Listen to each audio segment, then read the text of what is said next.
When did the Arabic language originate? The Arabic language, a member of the Central Semitic branch of the Afroasiatic language family, did not emerge at a single precise moment, as languages evolve gradually from earlier dialects and protoforms. However, linguists generally trace the origins of Old Arabic, a collection of related dialects spoken by nomadic tribes in the northwestern Arabian Peninsula, to the Iron Age, roughly between 1200 BCE and 500 BCE. This early form is evidenced by ancient inscriptions in scripts like Safayitic and Hismaic, which share key linguistic features, isoglosses, with later Arabic, such as the definite article al and certain grammatical structures. The earliest written records of what is distinctly recognizable as Arabic date to around the 4th century CE, with inscriptions from the Arabian Peninsula marking the transition from these proto-dialects to a more unified Old Arabic. Classical Arabic, the standardized literary form that forms the basis of modern Standard Arabic, crystallized in the 7th century CE with the revelation of the Quran to the Prophet Muhammad, around 610-632 CE, which elevated a Hijazi dialect into a prestigious codified language. This version spread rapidly through Islamic conquests, starting in the mid-7th century, influencing dialects across the Middle East, North Africa, and beyond. Arabic's roots connect it to other Semitic languages like Hebrew, Aramaic, and Akkadian, but it diverged as a distinct entity over millennia, shaped by trade, migration, and cultural exchanges along routes like the Silk Roads. Today, it has over 400 million speakers worldwide, with diverse regional dialects alongside the formal standard. So before the Arabic language, which language did Allah use to communicate with humans? Muslims often claim that Arabic has existed since the beginning, but if that's true, what about the Bible, the Torah, and other holy scriptures? In Islamic theology, there is a belief held by some scholars and traditions, particularly in Shia views and certain hadiths, that Arabic was the original language spoken by Adam, the first human, and is considered the language of paradise.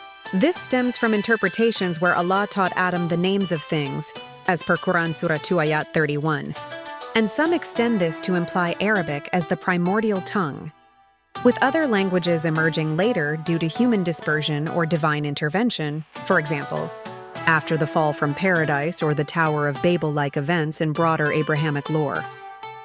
However, this is not a unanimous view. Other Islamic sources suggest Adam may have spoken an ancient form of Syriac, or that Allah taught him all languages, allowing for diversity from the start. That said, the Quran itself emphasizes that Allah sent messengers, prophets, to communicate in the language of their own people to ensure clarity. We have not sent a messenger except in the language of his people to clarify the message for them. Quran Surah 14 Ayat 4. This principle applies to all prophets, meaning divine communication was adapted to the linguistic context of each community. For example, before the prominence of Arabic, prophets like Noah, Abraham, Moses, and Jesus are believed to have received revelations in the languages prevalent among their people. Moses, Musa, received the Torah in Hebrew, as that was the language of the Israelites. Jesus, Isa, is thought to have spoken Aramaic, with the original Injil, Gospel, revealed in that or a related tongue. Earlier prophets might have used even older Semitic languages like ancient Syriac or Coptic derivatives. Regarding the Bible, Torah, and other holy books. In Islam, these are recognized as previous divine scriptures like the Torah, Taurat for Moses, the Psalms, Zabur for David, and the Gospel, Injil for Jesus. But they were revealed in the languages of their respective prophets and peoples, not in Arabic.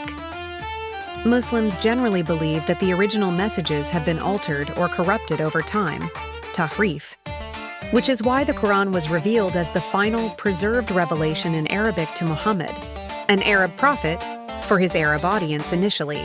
Arabic's role is thus tied to the Quran's revelation, not as a requirement for all prior divine communications.